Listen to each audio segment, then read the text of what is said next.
Okay, I am on Second Life at the First United Church of Christ, and I am a kitty cat. I get to do an interview today with two pastors, Becca and Jerome, I think is how you pronounce his name. And they are in the church patiently. It uses the OEM lock, which is kind of interesting. They're talking now. And the truck has an electronic lock on the tailgate to unlock it, like the doors, and they all unlock at the same time. I think it's got more things in the instrument cluster than I thought it had. It's got a mileage calculator. It's got. Hey, kitty! Wandered in. So, thank you very, very much for letting me interview you. And I'm excited. And one of the first questions I wanted to ask was, who are you and what do you guys do off Second Life and on Second Life? Well, we're both clergy. In real life, both of us are ordained ministers in the United Church of Christ. Becca is in the Midwest, and I'm in Southern California. What motivated you guys to create this sim? And yeah, we'll leave it at that question. What motivated you guys to create this sim? What is the purpose of this sim here? I'm presuming that you want me to answer that question. Sure.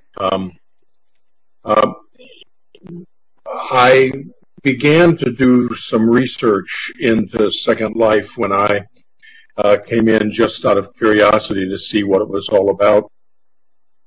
And I met some folks and sort of wandered around and shopped and did all the, stuff people normally do.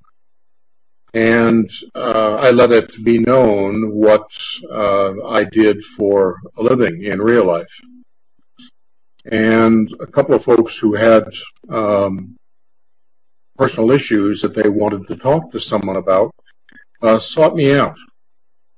And I discovered that I was spending a lot of time being what we would call as clergy being a non-anxious presence, just sort of listening and helping folks process the thinking that they were doing. And then it hit me, oh, there's a good possibility for ministry in here, perhaps.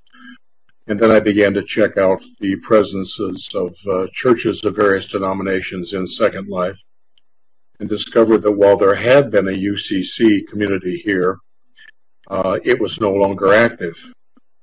And so at that point, I decided that I would build a church for the United Church of Christ in Second Life.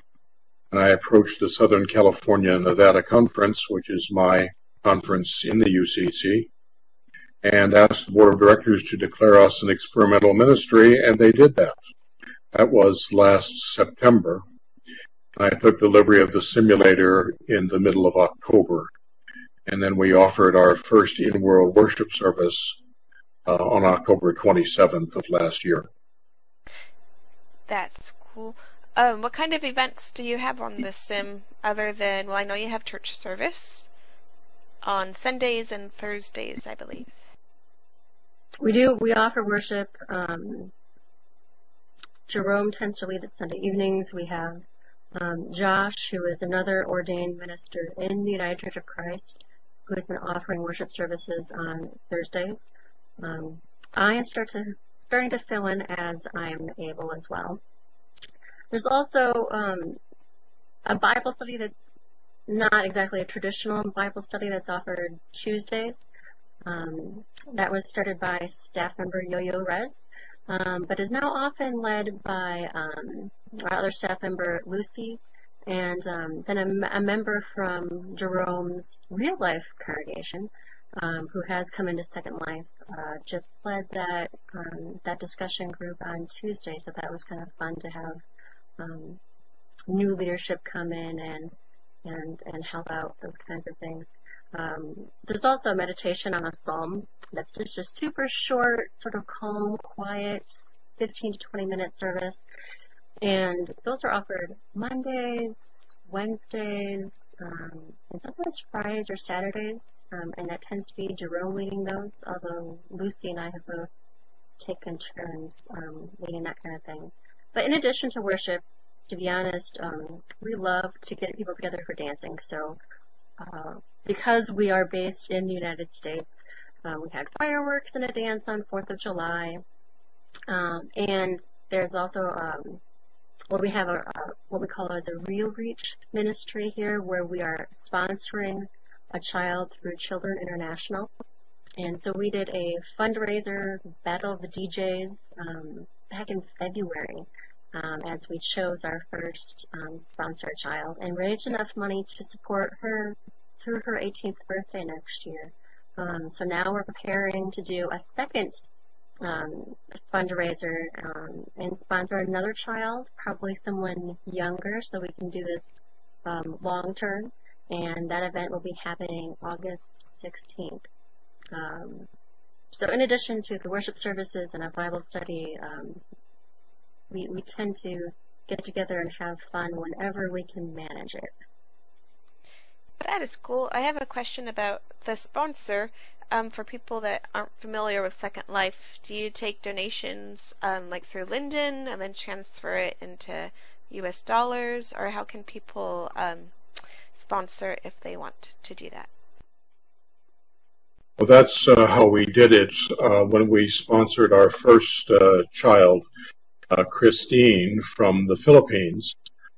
We did a 2-hour, as Becca said, Battle of the DJs. It was lots of fun. 4 different DJs contributed their time, and then folks donated in Lindens, and then we exchanged those on the Linden Exchange for US dollars. And because we are incorporated in the state of California as a nonprofit corporation, we have a mechanism to write checks and pay bills and do that sort of thing. So the corporation then wrote the check to Children's International and paid for the support of Christine. And that's how we'll do it with our next sponsored child. And we're going to look, I think, for a boy this time. That is really